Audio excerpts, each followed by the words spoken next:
Hey guys, welcome back. This is episode 2 of New York and Beyond with me, Christina. And in this episode, we are talking all about fitness. We have a guest on the show with us today, and we're going to be talking about all of the ways that we can incorporate movement into our daily lives. So stay tuned. We're covering everything here.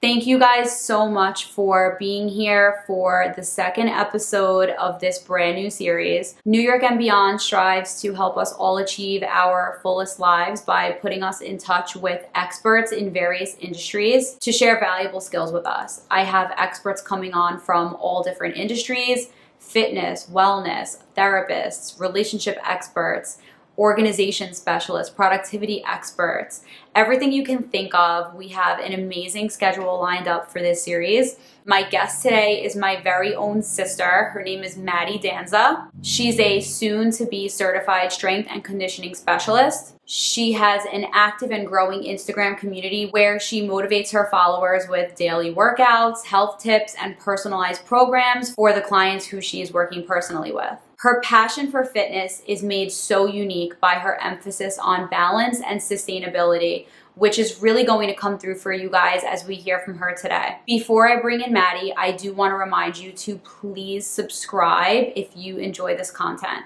Whether you're here on YouTube or listening on the podcast, please subscribe, leave a positive review. If you're on YouTube, please like the video. It helps so much. It's completely free, and it will help me continue putting videos like this out, and it will help these videos reach more people. Please also feel free to connect directly with me on Instagram for more of a personal relationship, and you can email me anytime with any questions that you have. My email address is christina.cremides@element.com. And without further ado, let's speak to Maddie. Welcome, Maddie. Hey everyone, I'm so happy to be here. Thanks. We're so happy to have you. I am super excited that my audience is going to get to speak to you today. We have such great stuff lined up for the audience to hear, and I'm really excited to jump into it. So let's just get straight into it. Please tell our audience a little bit about what you've been doing and your mission and what you want to bring people.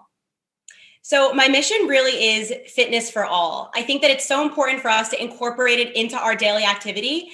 And I don't think enough of us actually do that. And one of the big things that I preach is balance. So incorporating balance into our fitness and overall health regimen really helps it become a lot more sustainable. Amazing. Thank you so much for that. And sometimes I think we can all relate to the feeling of there being so much workout content out there right now, whether it's on the internet, whether it's on Instagram. It's easy to feel like we're just not doing enough. There are so many different styles of working out, and there are so many different programs that are being pushed. How can you recommend we find something that works for us? So that's a really excellent question. And my clients ask me this all the time, especially new ones. And I always tell them that fitness is something that is so important. And we really have to be prioritizing it. And what works for us is going to kind of change and vary among people based on preference. But as humans, there are so many benefits to being active, the physical ones being the most obvious, but also one that we sometimes forget is the mental aspect of it. So exercise releases dopamine in our brains, and that makes us physically happier. So I think that keeping that in mind is also really important. That's actually such a good point that you make, especially now with the pandemic and with COVID and being cooped up inside and with all the extra stress that came along with it. I feel like working out has been a release for me. And I know some people think we're crazy for saying that because it's not enjoyable for many people. But I do think that just putting that stress on my body has definitely been a release for me mentally. Exactly. And I love that you mentioned the putting stress on your body, because there's multiple different kinds of stress. And when we hear the word stress, we think anxiety, right? And we automatically think that it's negative. But there's another kind of stress that your body produces as you work out. And it's actually very good for your overall health. And that's another thing to keep in mind. And when it comes to finding something that we enjoy, bringing back the stress thing, I think that I'm very partial towards a strength-based program, and that could include body weight stuff, but strength-based programs are also so good for your bones, they're good for your joints, and they're something that people of all ages should incorporate into their activity level. That's amazing. I definitely agree with you. And I'm really looking forward to hearing everything that you have to recommend to us about how we can work this into our daily lives and actually enjoy doing it. So the first thing that we should really think about is, what do you truly enjoy? So if you enjoy walking, for example, you can turn that into a running or a sprinting program. It gets you outside and it's really effective. And then another thing that you should consider is progress, right? So we are really super motivated by making progress. So choosing a regimen that allows you to see some sort of progression is also going to help us stick to it. So for example, a strength program, being able to do one extra push-up the next day that you couldn't do yesterday is really, really helpful in kind of just having us stick to things. That's actually also such a good point. Push-ups for me are something that is so difficult, and it's so true what you said about that as well, because honestly, I am able to do like one more push-up a day, and it's like a little accomplishment that like makes me feel positive right in the beginning of the morning, and I feel like that's like priceless. Yeah, absolutely. And then you mentioned that you like to do your exercises in the morning. And I think that that's really good. When we wake up, we have the most energy, we have a hormone level that's conducive to working out. So to capitalize on that, if it fits into our schedules, is really helpful too. And then sticking with something, with any program that you choose, if it's a running program or a strength program, sticking with that for a week, let's say, is also going to help you, because everything is hard when we first start it, right? So there's no easy way out, there's no quick fix. So by sticking with the same program or the same kind of program for a few days, you're going to get a glimpse of what it's like to progress. After a week, it's going to be a little bit easier and we're going to be able to do a little bit more. And that's when we start to have that motivation to continue. I think that's also so interesting to remember, because it is unbelievably so true. And it's amazing what our bodies can do in such a short period of time, and how even if you are told to do a specific exercise and in the beginning you're like, my body doesn't even go into this position. Like, what are you talking about? And literally the next day you're able to do it. It's just, it really is so phenomenal what we're capable of, and the way our body progresses and learns. And it reminds me of an Instagram reel. I saw an Instagram reel the other day, and I sent it to one of my friends because she likes jumping rope. But this girl posted a reel of herself in the beginning of quarantine, and she just picked up the jump rope as something to do to pass the time. And she was just a regular girl jumping rope 6 months ago, and she was, she showed the video, she was like messing up, or she was like going like slow, like anyone would jump rope. And then at the end of the reel, it showed video footage of her now, and it's been 6 months, and she's like a professional jump roper. I mean, she's like not even like looking, she's not messing up, she's going forward, backwards, side to side. Like, the jump rope is moving so fast you can't even see it. And it's like, this was not present or physically possible for her 6 months ago. And it's insane to me that we can not only learn, but move differently and develop strength in a pretty short period of time. And like, of course, we don't want to get too excited about results happening too quickly and then get upset or discouraged, because that also happens. But just to know that it's possible and that you're going to see those results, just get up and just keep doing it. Just check, even if it's just checking the box for you. I feel like it's really amazing. Absolutely. I'm so happy that you mentioned that reel, because I think I've also seen it. And it's amazing to see what a little bit of grit in the beginning, because you can tell in the beginning, she has literally no idea what she's doing and she's like tripping and stuff. But a little bit of grit in the beginning is something that we should expect from our fitness plan. Like, nothing is, easy from the very beginning, and there's a learning curve no matter what you do and no matter what you're picking up.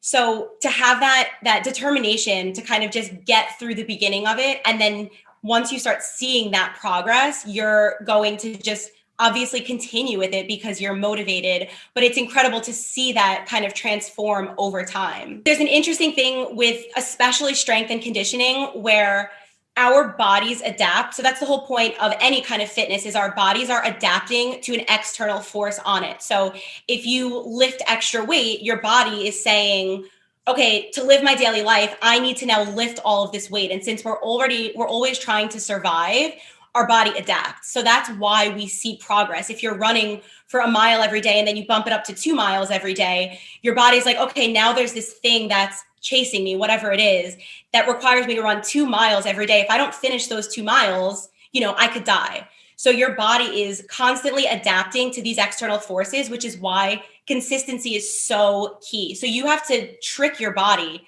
into believing that it needs to be able to do this in order to continue. Basically, our physical body adapts less quickly than our neurological system. So when you first start doing something brand new, your body starts to fire off different types of motor neurons and different quantities of them. So if we were using, these are fake numbers, but if we were using 10% of our motor neurons just to walk around and live our daily life, once we start squatting, maybe we'll use 50 to 60% of them. So your muscles are the same, but we're actually using more of them. So you'll see your strength increasing almost immediately. It happens within the first couple of weeks. So yes, there won't be, physical, maybe size gains. Your muscles aren't getting larger quite yet because that takes a little bit longer, but you'll see those strength gains, those coordination gains, things that require your neurological system are going to start developing immediately. That's so cool. I did not know that. It makes sense now that you say it, but I really didn't know that. It really just proves that your body will surprise you if you give it the chance. I love that so much. You mentioned consistency in there, and I'm wondering, it's New Year's resolution season. All of us are, committing to sticking to our goals or making new ones. How do you recommend we create goals that we can actually stick to with fitness? That's an excellent question. And a goal is going to be realistic if it's something that you truly, truly want and can visualize yourself actually achieving. So your goals should be specific and they should have some sort of end quantifiability. So going by the push-up conversation from before, if you can do 5 push-ups, maybe your goal by the end of the year is to be able to do 15 or 20. And that's something that you can track your progress over the whole entire year. Or if you'd like to get into reading a little bit more, reading X number of books. So it's not enough to say, I'd like to do more of something. Let's put an actual number to it. And the same goes for fitness. It's not just I want to be stronger or I want to, be able to do this certain thing. We have to make that I want to be able to lift X number of pounds. Or, for example, a couple of my goals for this year is I would love to be able to do a split. I have never been able to do one in my whole entire life. I've always wanted to. And I came really, really close when I did a dance class in middle school. But that was the closest that I ever got. So I'm hoping that this year's the year.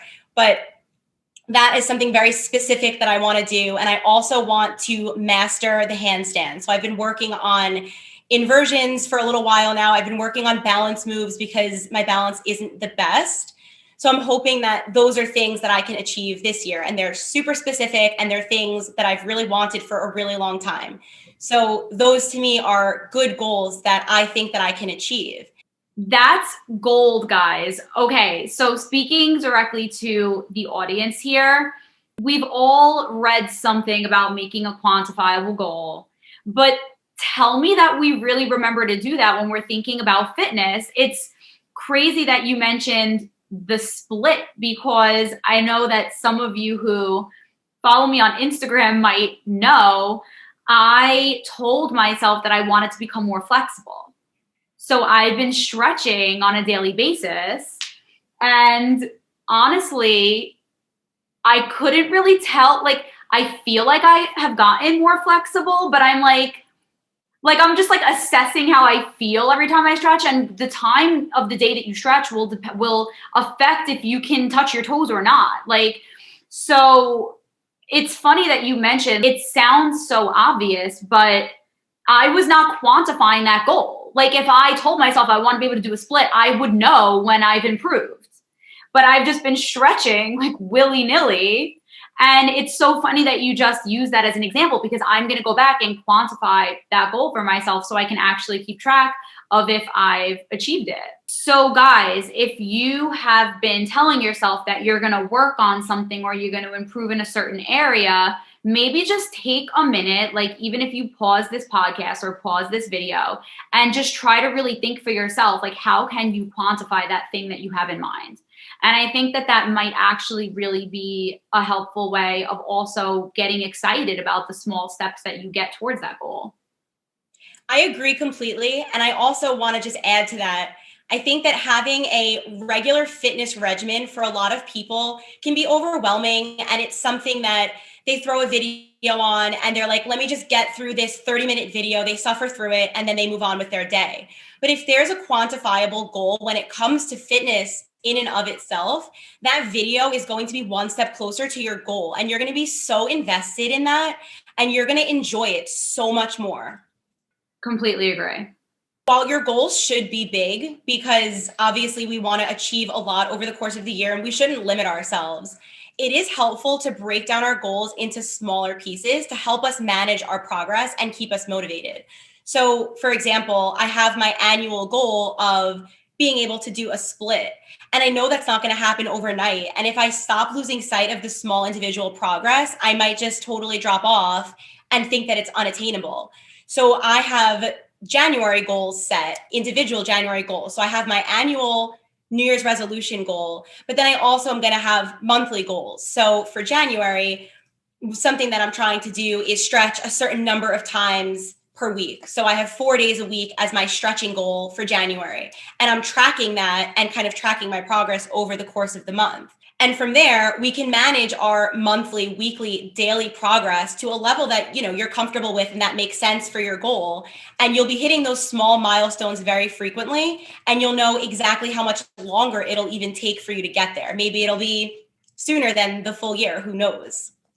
And then a small tip with setting a goal is don't set something that you have to do every single day. You should be doing something a few times a week, 4 times a week, like maybe 5.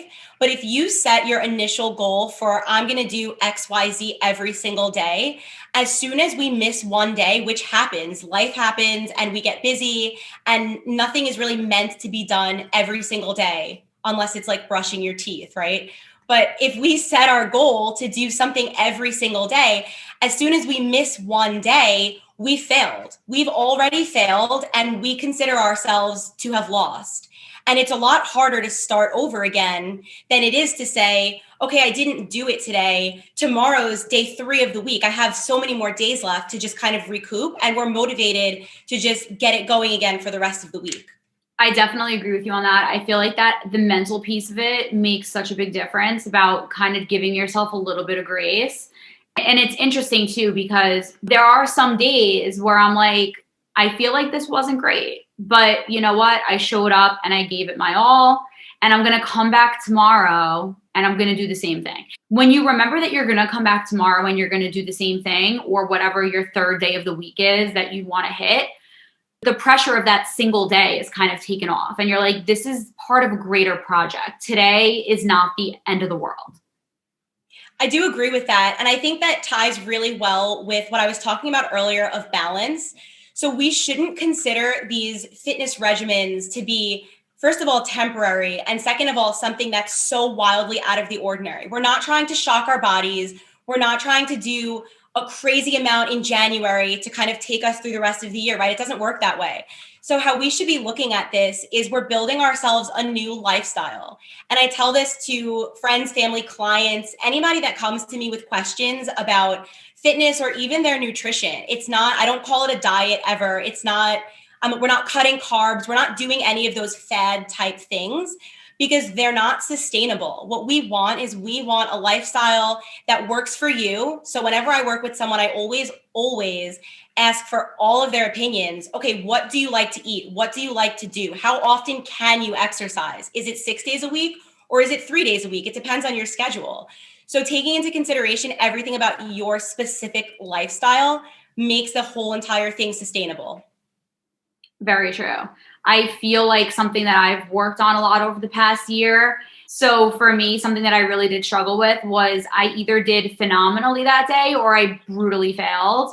And it was either like I had a calorie deficit or a giant calorie overage. Like there was no middle ground to me. That was something that I really struggled with. And yes, putting everything into perspective, having the past year, honestly, home has helped me as well to just refocus and re-energize and reset priorities. But I completely agree with what you said with respect to feeling like you have to either be an athlete or someone that has no movement.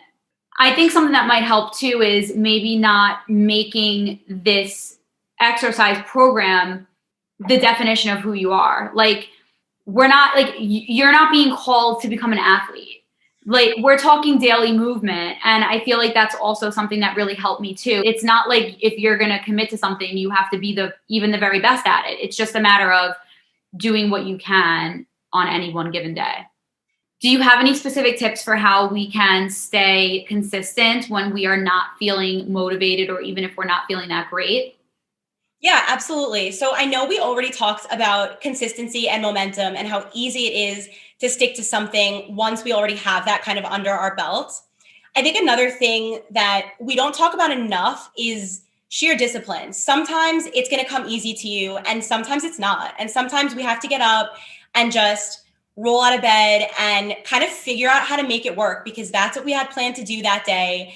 And kind of closing our eyes and just getting it done makes us feel so much better afterwards. When I'm having an issue with just sheer discipline on myself, I always remind myself that 100% of the time, and that is not an exaggeration, I always feel better after my workout is complete than, first of all, than I did from the start. And second of all, than I do if I skip it. So that's also just really important to remember. Keep your calendar block of your workout in the morning and always have that time available. Don't let somebody double book you. Just always allow yourself to have that time. And then another thing that's really helpful is having an accountability buddy. So one of the big benefits of hiring a trainer for yourself is the fact that you are literally paying that person to hold you accountable. That's part of it. So there's the program that you receive, but also the daily text messages and, when are you going to show up to your gym appointment, when we're back in the gyms. So it doesn't have to cost you a fortune, obviously. And you can have friends of yours or family members being your accountability buddies. I know I'm a member of a couple of group chats that I have with friends, and we're constantly motivating each other. We're constantly putting challenges together. I know that recently we did the 12 Days of Wellness challenge over the holidays, and that one wasn't even fully my idea. We kind of just came up with that and put it together as a group. And every single day we had to do new challenges, and we were reminding each other. We were on video together, doing them together when we could. And there were a lot of days that I did a whole lot more than I normally would have, or than I even thought that I could, just because I had somebody else being like, hey, Madeline, like, are we planking today? Like, when is that going to happen? And that was huge in helping me actually complete that challenge. So true, guys. If you go to Maddie's Instagram handle, it's Maddie_Danza_lifts. You will see she has a story highlight up of the 12 Days of Wellness, and you can see her and her friends getting in on all of the challenges together on a daily basis. And it was definitely inspiring. Yeah, thank you. And then another thing that's so important that we also tend to forget is that taking breaks is important. So we can't do a high intensity exercise routine 7 days a week. And our progress isn't going to be constantly increasing in a perfect straight line. There's going to be a staggered line to our improvement. There's going to be some speed bumps. We all need rest days, and being in tune with your body is so important. Having some sort of fitness regimen is really helpful because it actually does help us learn a lot more about our bodies, not only what it can do, but like what it needs. So nutrition is an important aspect into your fitness regimen. Sleep is so important. Stretching is another really important aspect of recovery. So it's not just the 30 or 40 minutes that you're jumping around, you're moving, you're lifting weights. It's everything else in between that also adds to the recovery after your workout's actually over. And that's really important to stay consistent with, because you'll feel better and you'll feel more energized for your next exercise. Awesome. Thank you for sharing all that info with us. So you mentioned stretching and you mentioned nutrition. I feel like those are two things that we always say we want to prioritize.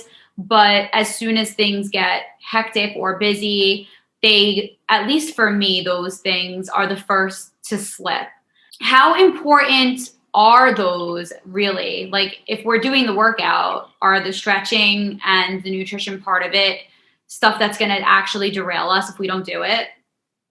So I'm so glad that you asked, because nutrition and stretching and recovery is so, so important. And yes, it will derail your progress if you don't pay attention to it. So to take stretching, mobility and range of motion is something that truly, if you do not practice it, you will lose it. So the way that stretching works is we have connective tissue around our muscles. And if we don't stretch that connective tissue, it becomes rigid. And it happens with old age. It happens if we don't stretch it out. And the only way to maintain nice, stretchy, bendable, flexible muscles is by stretching them a little bit past where you're comfortable. So not to the point of pain, but just to the point of mild discomfort. And that greatly increases your range of motion. And it's very, very good for your joints as well. Asking for a friend, you said that if we don't stretch it, we lose it. So for someone about 30 years old, if they Roughly. if they didn't stretch for a while, like, did they lose it or can it come back? It can come back. Yeah, so you can absolutely get it back. And that's what's really incredible about the human body, is that we can constantly improve it no matter how old we are and no matter what we've done in the past. And that's another reason why a fitness regimen and an active regimen for an older person, an elderly person, is really, really good for them as well. So the good news is you lose it temporarily, but once you start exercising and once you start stretching again, you can get that range of motion and flexibility back. Okay, good. Good. That's great to hear. And then something important to note is that the best time to stretch, it doesn't matter what time of day, but the best time is after a workout, because your muscles are already warm. So if you're gonna stretch at a time that's not after you work out, like if you want to wake up in the morning and get a good stretch session in, it's best practice to warm up a little bit first. And that could mean 5 minutes of some sort of cardio activity. If you go for a walk, you can do jumping jacks. You can do some body weight movements like squats and lunges, just to get yourself nice and warm so that you don't actually incur injuries while you stretch.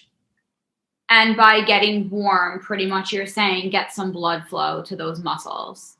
Yes, exactly. So warmth being physical warmth. So you actually want your internal body temperature to be slightly elevated while you're stretching.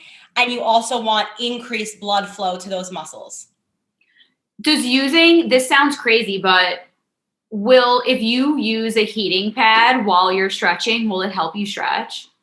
So using heat techniques and physically putting heat on your body will help warm up your muscles. You still want to prime them for movement. So actually doing some sort of warm-up activity is still best practice. And what you want to be careful of is you want to make sure you're not overextending. So you should hold your stretch and have your stretch just to mild discomfort. And if your muscles are very warm, you might do a little bit further than you normally would. So that's just something to be very careful of if you're using physical heat when you're actually stretching. Cool. That's good to know, actually. I never thought of doing that. I don't think I would, but it's something interesting to think about. Even like going into a sauna and kind of staying there for a little bit and then coming out and doing a stretch routine for 10 minutes. It works, but just making sure not to overextend is very important.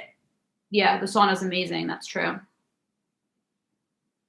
Another interesting thing about flexibility and stretching is that everyone has a stretch tolerance. And part of our ability to stretch is twofold. So it's actually physically how mobile are you, but then also what is your personal basically threshold for pain?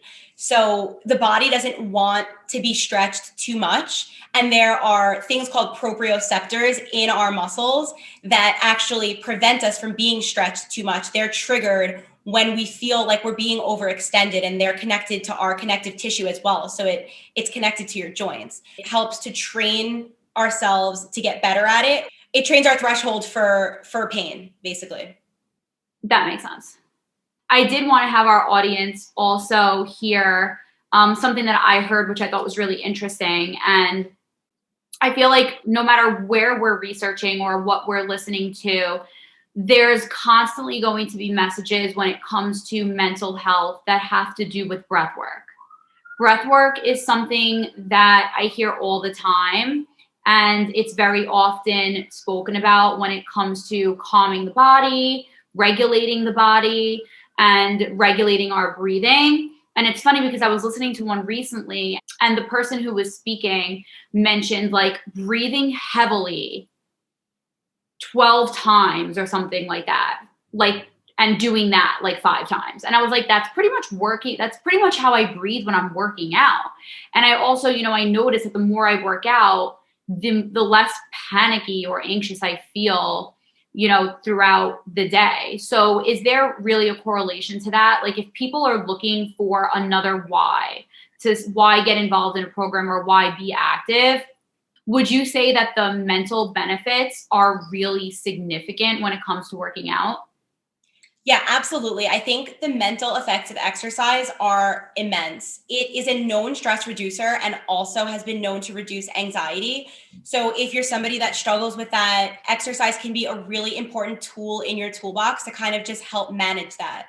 And the breathing is very interesting. There's a lot of different breathing techniques while you're exercising, and they're meant to either pump you up or bring you down. Like if you're about to do a really heavy set of something like a 1 rep max or something like that, you can almost fake hyperventilate. So just like breathe in and out really, really fast a few times. It causes your systems to kind of kick into gear and you're getting more oxygen to your brain, more oxygen into your blood. It almost stimulates that fight or flight.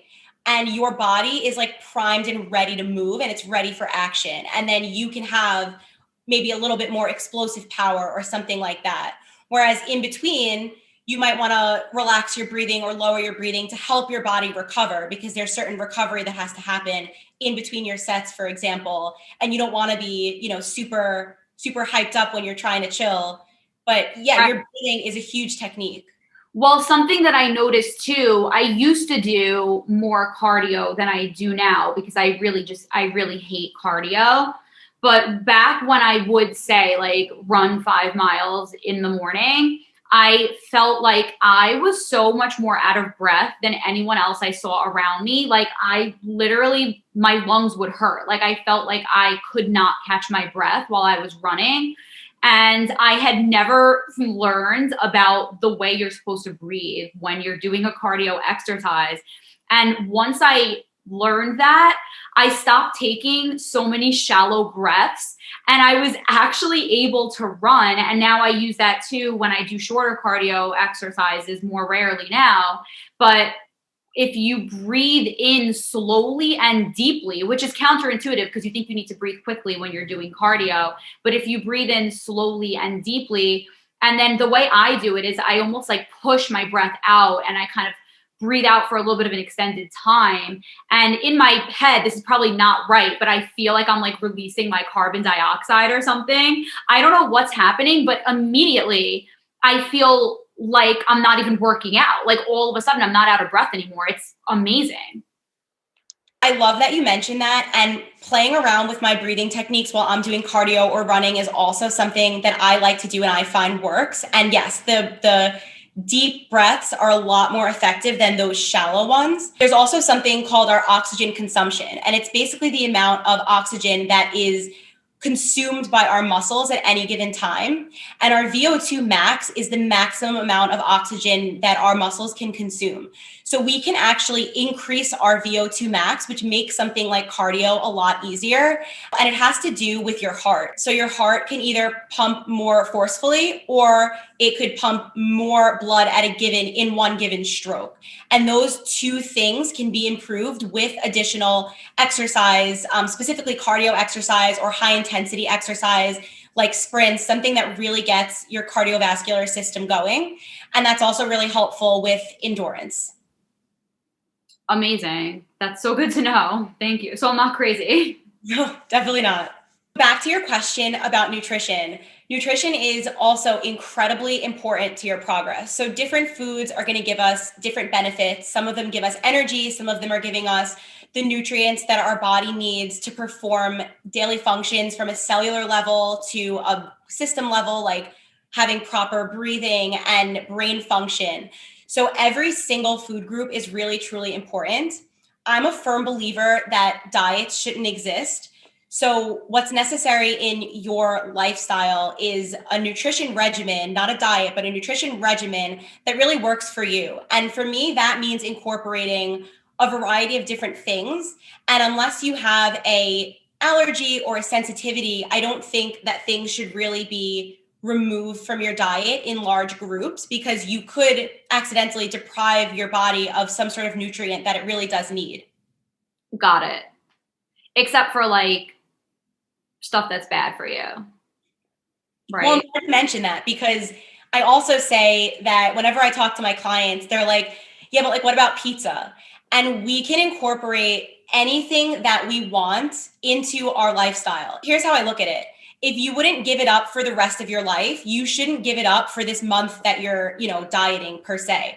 If it's not a thing that you're willing to do forever, like if you're willing to give up pizza forever, then that's your personal lifestyle. If you're only willing to give it up, like, let's say for a month, oh, I just have to suffer through this month and then I can have pizza again, that's not a truly sustainable diet. So I always say that anything goes really, and it's really just a matter of knowing proper portions and timing. So are you going to have pizza every single day? Probably not. And maybe we'll limit it to a certain amount, but there's nothing that's a no-no. And if you have other nutrition concerns, it is important to talk to some sort of nutrition specialist who can really give you detailed information on it. Thanks for that. And guys, stay tuned for episode 3, because in our next episode, I am actually bringing on a nutritionist. So that's something to stay tuned for in the next episode. I think it'll flow really nicely from this one. I'm excited for that one. Just a little plug. All right, let's talk about working out at home, since it's pretty much our only option lately. I've racked up some equipment that I've just found a need for over the course of doing workouts in my apartment. But what do you think are the essentials for working out at home? What should people buy if they're going to start working out from their homes? So the good news for most of us is that there's nothing that you truly need in order to get a good workout at home. In order to just get healthy or get fit, you really don't need fancy equipment or super heavy weights. Those kinds of things come into play when you have specific goals in mind or specific regimens that you're a part of. So one of the most favorite things that I've picked up during this period of being at home is 20-minute HIIT workouts. So it started maybe like 6 months ago. And every single morning I would get up and just do one of these HIIT workouts that I created myself, 4 exercises. And that was my like morning movement cardio to kind of just get myself awake. And I thought it was just going to be kind of like a little routine to like get me out of bed. But it turned into something that I now find integral to my exercise regimen. I still do them almost every single day. And I think that they've really increased my strength and my performance and my power and my cardiovascular activity. And they are truly, genuinely only body weight. We don't sneak any small weights into there. It's just body weight. And I think that those are really invaluable.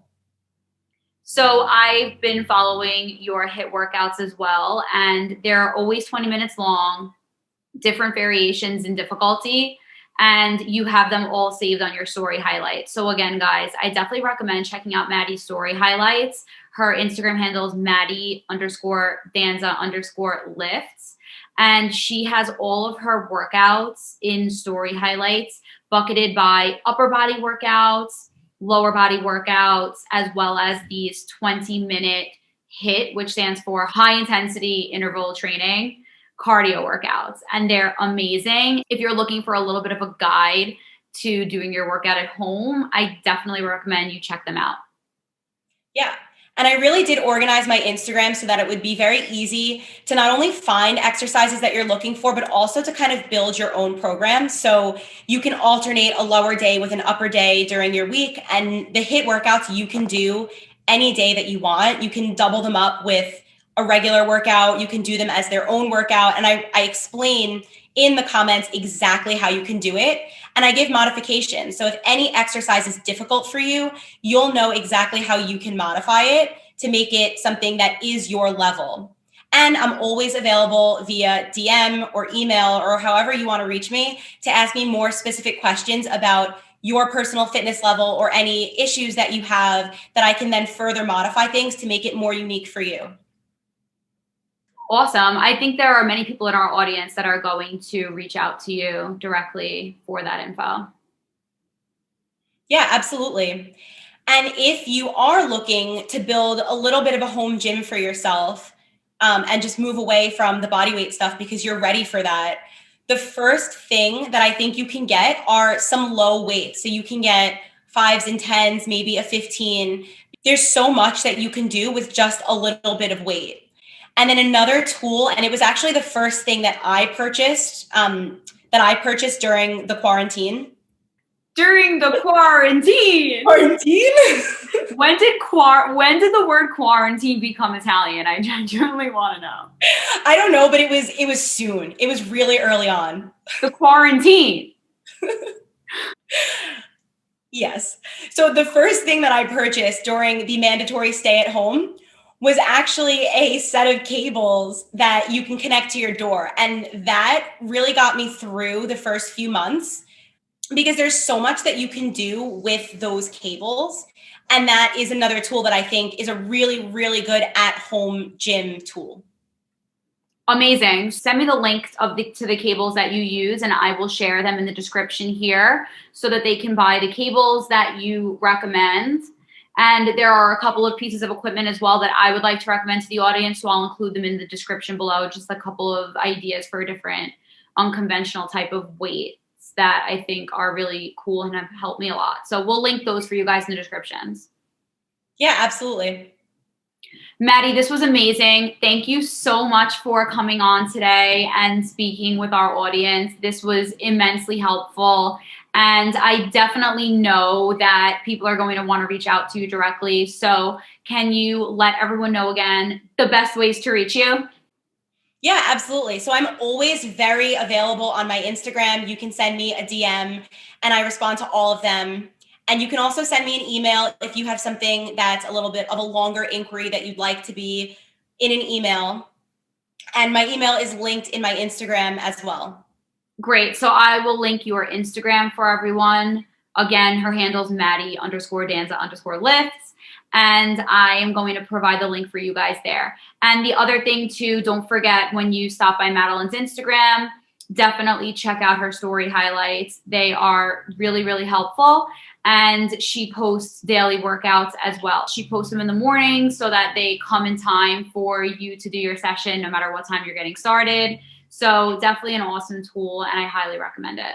Thank you so much for having me, Christina. This was so much fun. And for everybody listening, I wish you the best of luck on your fitness journeys. And as always, I'm here to answer any questions that you have. Thank you.